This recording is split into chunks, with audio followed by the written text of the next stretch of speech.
Now at 10, waters are receding in Columbia County after the Wisconsin River crests today. And UW Hospital is honored with another award, but this one isn't for anything inside the doctor's office. Plus more on the deadly Easter Sunday explosions in Sri Lanka.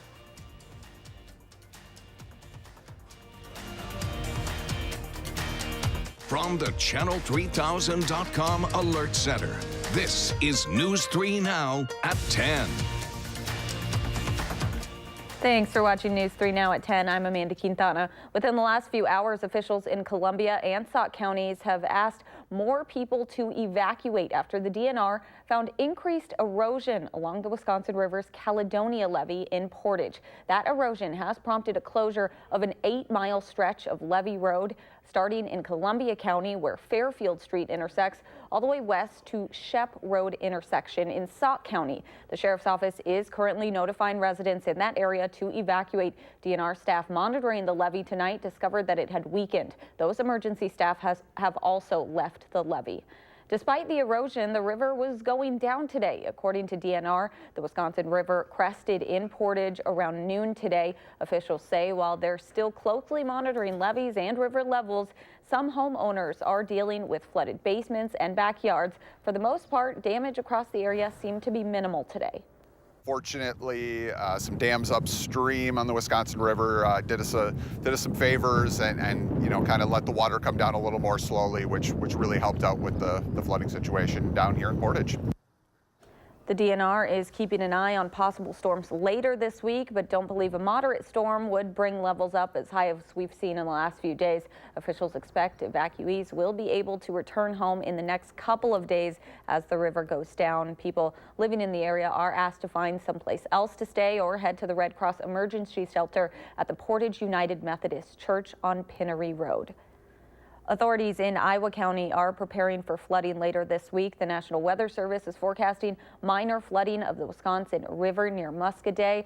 The river is expected to reach around 9.4 feet, about a half foot above flood levels. Besides Muscoda, houses in Boscobel could also be impacted. Officials want to remind people to turn around if you see flooded roads. Let's turn it over to Dana Fulton with your first alert forecast. We had a dry, beautiful day today, but rain on the way. Rain on the way for us, but man, today was fantastic. This afternoon, nice and sunny. Temperatures were well above since October. Now our Doppler track's pretty quiet for the night, but we do have some clouds building in. The northern edge of the state seeing some showers and a few thunderstorms, but we aren't expecting any rain to come in for us until tomorrow afternoon. Again, just a little breezy outside right now. Still pretty mild as far as our temperatures are concerned. 69 currently in Madison, 68 in Janesville, 71 in Lone Rock. With that breeze, of course, coming right on through for us. Temperatures are pretty warm throughout the northern Midwest and down into the plains for Iowa. We have warmer air in place. Don't plan on us falling too much tonight for our overnight lows. Dew points also starting to creep up too as we look towards our next event sliding in. Those dew points in the last 24 hours have climbed about 18 or 13 degrees in Madison, 19 degrees towards Rockford, and 12 in Iowa City. That's going to come along with those shower chances heading into tomorrow. So overnight lows will fall to the middle 50s tomorrow afternoon. Another fairly mild day, although it's not going to include much sunshine. It is going to bring those storm chances later on in the day for us. We'll take a closer look at what's ahead for your work week and our next opportunity for some sun in just a few minutes. Amanda?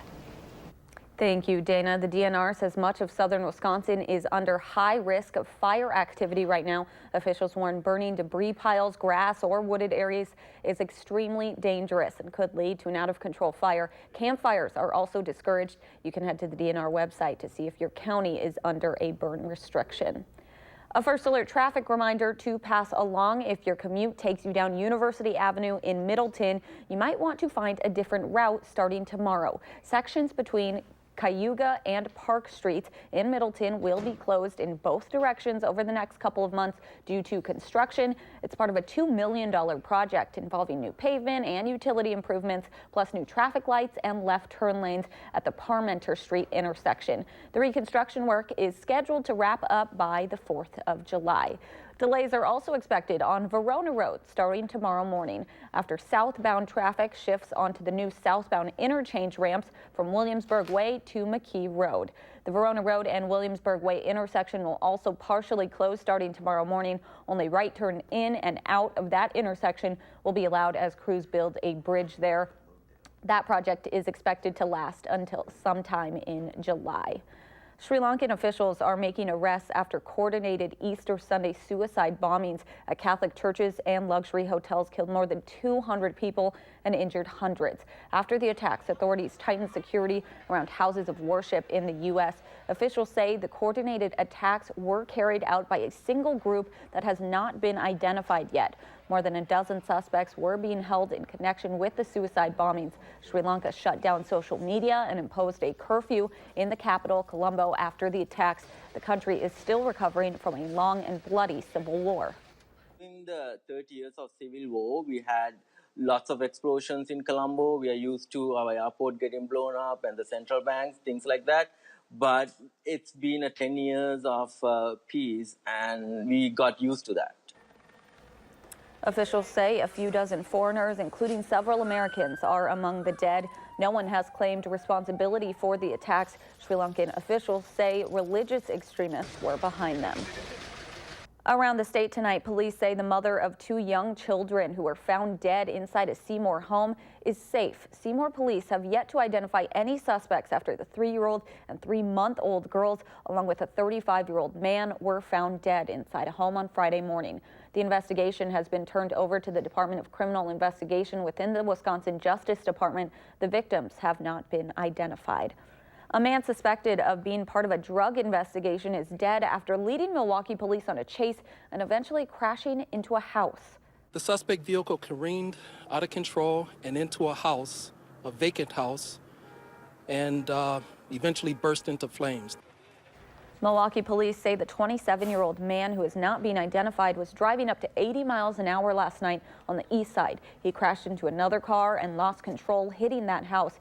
He was taken to the hospital where he later died. The driver of the other car also went to the hospital for minor injuries.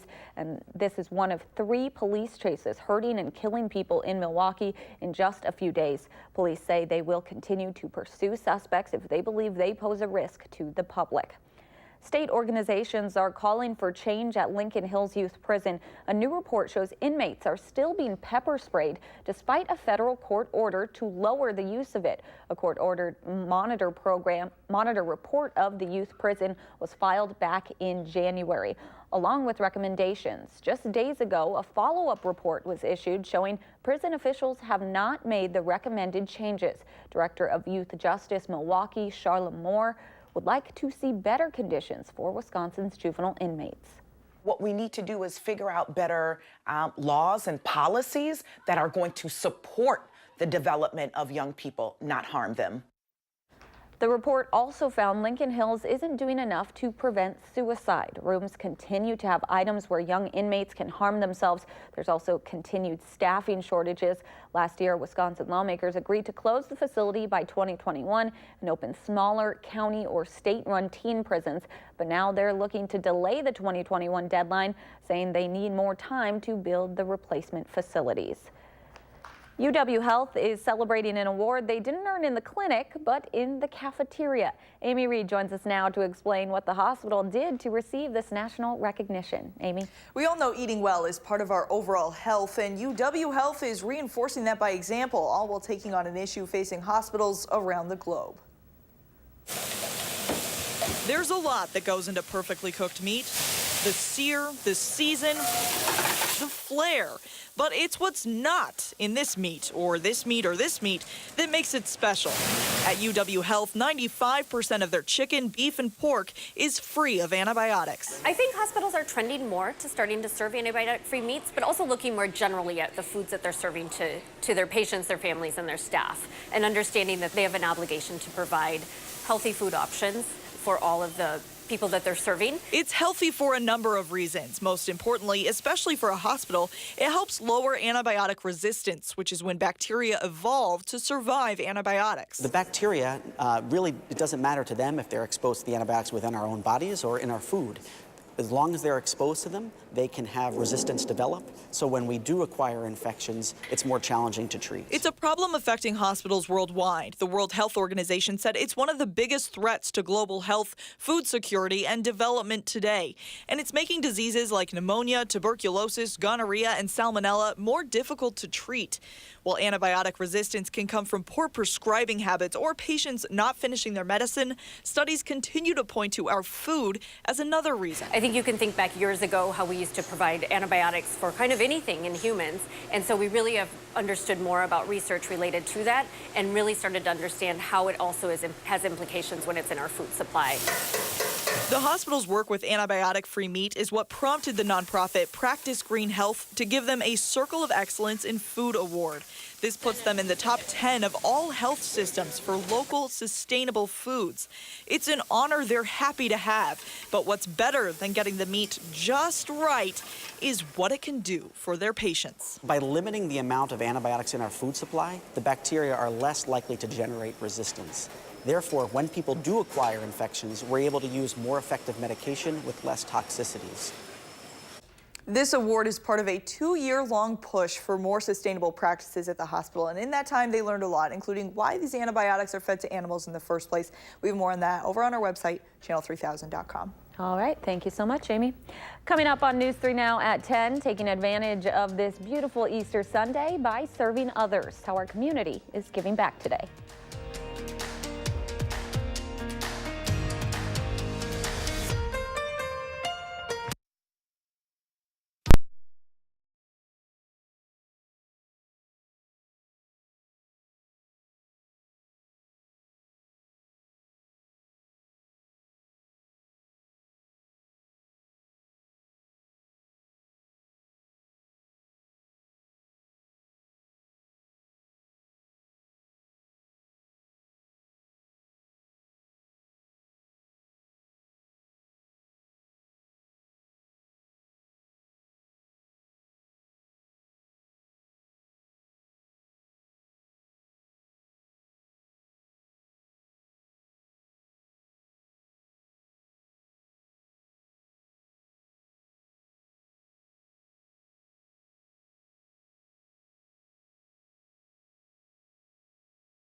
Welcome back. While many enjoyed an Easter meal at home or in a restaurant today, members of one Madison church spent their Easter Sunday serving others. First United Methodist Church in downtown Madison served an Easter meal to more than 200 people. This year's menu included baked ham, scalloped potatoes, egg casserole, and carrot cake. Children received Easter baskets and a surprise visit from the Easter Bunny, of course. Although today may have different meanings for different people, organizer Karen Andro says showing love is what it's all about. Common thread is love. At the heart of everything that we do and we serve here and throughout this community is love, is showing that through action. This marks the 37th year the church has served the Easter community meal. First United Methodist also has a community meal on Christmas Day. April showers bring May flowers, and May flowers bring bees to pollinate the blooms. And a local restaurant is helping protect those bees and their role in our ecosystem. Fuegos on Willie Street is offering free dessert with the purchase of a $10 Be Kind bracelet made by a local artist. Money from the Save the Bees program will benefit beekeeping in Dane County. We like to give back to the community. As most people know, that this was built on a healing process for our family, so we wanted to give back as well. The offer at Fuegos can be redeemed at the restaurant and online orders with the code Fuegos at checkout. Let's get a look at your first alert weather. Dana Fulton is here. Today was a great day, but we do have some showers on the way. We do. Unfortunately, showers just knocking on the door for us after what was a fantastic Sunday afternoon. We hit 80 degrees today, and the last time we were over 80 was October 9th. Of course, October 10th, the last time we were at 70 degrees. So it was a nice little warm stretch before things cooled down for the winter. Our average first day over 80 is May 5th. So we're just a little ahead of schedule. Not necessarily a bad thing, though. Today, of course, fantastic outside. Probably not going to get close to 80 for another few days. So hope you were able to get out and enjoy the sunshine today. And we usually hit 80 on May 5th. So far this season, we hit 50 a little early. We hit 60 a little early. We hit 70 right on the dot, 80 a little early. We'll see what happens when we finally hit 90 degrees. But I think we gotta have a few more months before we need to start focusing on that. 80 our high for the day, our overnight low 44. So both our high and low today were just a little bit above average. Looking at our visible cloud track, of course, in the last several hours, we've really watched our clouds build back in for us. Though our Doppler track is pretty quiet, some showers to the north, nothing coming through in the south, but we are going to steadily watch those showers build in by tomorrow afternoon and evening. Scattered showers and thunderstorms likely for us later on tomorrow, though we are going to stay dry overnight. The stationary front is currently just draped through the state. Low pressure off in Nebraska is going to steadily follow along that frontal line, really, as it moves northeast and bring that chance for showers right into southern Wisconsin for tomorrow afternoon. A trailing cold front cools us down for the end of the week. Thankfully, though, the sun will return for Tuesday and Wednesday. We're not going to be dealing with a soggy setup all week long. Overnight lows will fall to the mid-50s. Our breeze coming from the south for us overnight. Tomorrow we'll start off with cloud coverage, and we'll continue to see that cloud coverage until we get later in the day. Notice showers expected starting around your drive home. Could be just a little slower for your evening commute with those storms possible as well. We'll see that moisture slide throughout the evening. And by about midnight, we'll still have a few lingering showers, but most of the area just under a cloudy sky. Early Tuesday morning, we have a slight chance for a shower. And then in the afternoon, our skies will steadily become mostly sunny. Temperatures for Tuesday afternoon will be hovering close to 60 for afternoon high, so still a little above average, but not quite as warm for us compared to where we're at today. Wind gusts tomorrow could pick up just a little bit for those areas where we see the thunderstorms pop up. Not overall expecting a windy day. It'll be a little breezy outside, but the gusts will be associated again with those storm chances that could pop up. With those storms, we're not looking at any severe potential tomorrow. That's good news for us, of course. In fact, you've got to travel all the way down to Oklahoma and Texas to look at any sort of severe potential for Monday. Overnight low temp will be close to 54 for tomorrow morning. Not too bad of a start to your Monday. Pretty mild, mostly cloudy. Our breeze will be about 5 to 10 miles per hour overnight. For tomorrow afternoon, we'll pick it up just a little bit, 8 to 15 miles per hour, with the potential to see some gusts closer to 20 miles per hour as storms pop up. 71 the high for Monday. Again, pretty mild outside, just not quite as mild as today. And then we'll be close to 60 for Tuesday and Wednesday. Slight chance for a shower early on Tuesday, and then sunshine expected throughout the end of the day. Wednesday also looking pretty sunny for us. We do have another chance for showers late on Thursday, but it's going to give us a few days of sunshine to get rid of any additional moisture that comes on through. And thankfully, we're not talking about a big rain event coming through with this one, just some quick showers in the afternoon. And we could deal with that rain with those temperatures. They're not that bad. Right. When we're close to 70, it's okay. Thank you so much, Dana. The Bucks are one win away from a sweep. We'll show you one of the keys to their success next.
The Bucks supporting cast has been playing a lead role in their series with the Pistons. The Deer up 3-0 in the first round, getting something from everyone as they look to close out Detroit tomorrow night. Ersan Ilyasova, Niko Mirotic giving the Bucks a boost off the bench. 27 points combined in 37 minutes last night, and nobody's as happy about that as the guys they're replacing when they come in the game.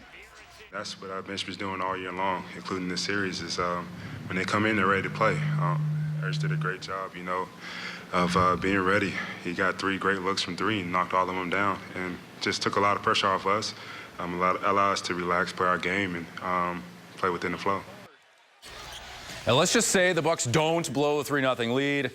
They'd hypothetically meet the Celtics in the second round. Boston took care of the Pacers 4-0, 110-106 in Sunday's deciding game. Gordon Hayward, 20 off the bench. Marcus Morris and Jason Tatum, 18 apiece for Boston. Christian Yelich started the season on an absolute tear. 13 homers, 31 RBIs, leads the league. The only other player at the table with him is the Dodgers' Cody Bellinger, and both would figure in today's matchup. Yelich and company tried to earn a split with the Dodgers. On the weekend, Yelich going deep in the bottom of the 8th. Not deep enough. Go gadget glove. Bellinger, the robbery at the wall, keeps it at 5-2. Now Bellinger's good. He's not this good. 2 on, 2 out. Eric Thames, no one will get that. Deep center, gone, and we are tied at 5. Top 9, Josh Hader facing Bellinger, and Bellinger wins. Hader hangs a slider. Bellinger nails it. He's hitting .424 this year. His 11th homer. Dodgers win 6-5, taking 3 of 4. Cubs, Diamondbacks at Wrigley. I need to borrow that headgear. Seriously. Javier Baez hits one a long way. It doesn't get out, but it gets the job done. Up against the wall, Anthony Rizzo scores on the RBI triple. The Cubs have a 1-0 lead. Tied at 1, bottom 9. I need a hero. David Bodie going opposite. Cubs win 2-1, taking 2 of 3 from Arizona. Wisconsin softball trying to sweep Indiana out of Goodman Diamond. 0-0. Kayla Conwent went deep. Dead center toward the flags. 15th of the year. 1-0 Bucky. 2 on for Caroline Hedgecock. Reaches out and hits one to left. RBI base hit. Badgers got 5 in the bottom of the 5th to mercy rule the Hoosiers. Wisconsin sweeps with an 8-0 win on Sunday. The RBC Heritage. Please do not feed or disturb the alligators. That's good life advice. You will become the food if you disturb the alligators. CT Pan, wife was helping out young golfers in Houston. She couldn't be there. She has the interwebs. Husband did a very good job. 12 under. He wins. Finds out because he's practicing. It is his first PGA Tour win. Okay. Talk about your once-in-a-lifetime maybe. Teoscar Hernandez going deep to left center. Ramon Laureano going to rob the home run. Justin Smoke is on first. He has to run back and tag up. He does that. The throw is terrible. But Nick Hundley gets it and throws to Jurickson Profar, and that is the 8-2-4 double play. And I don't know how do you sit like that and be cool about it? When that was, I would be like the 12-year-old Little League kid being like, yeah! That's crazy. Yes, so I don't know which is the most amazing part of the play. The robbery. Or yeah. it missing. Or yeah, first, or not running the base. I guess running the bases correctly and then an off-balance throw. Yeah, so that's why they get paid to do it and I get to watch. And report Yeah, it. that's right. You did That's it so right. well, Thank though. you. I tried. I'm scoring at home. 8-2-4 in your book. Thank you so You much. bet. We'll be right back.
In Wisconsin, the Easter Bunny isn't just delivering treats to kids this year. Of course, dogs are also joining in on the fun. The Brown County Parks Department hosted its 3rd annual Dog Easter Egg Hunt. The four-legged friends searched around the dog park for eggs filled with treats. Do you do that for your dog?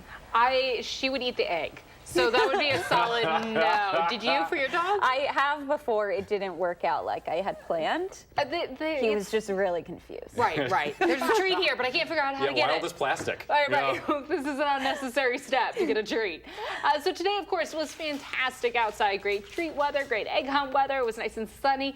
Tomorrow, we're looking at some clouds, showers, and storms. Not looking at severe storms, just some rain later in the afternoon and evening. Mild weather for the rest of the week, though. Thanks so much for joining us. Have a great night.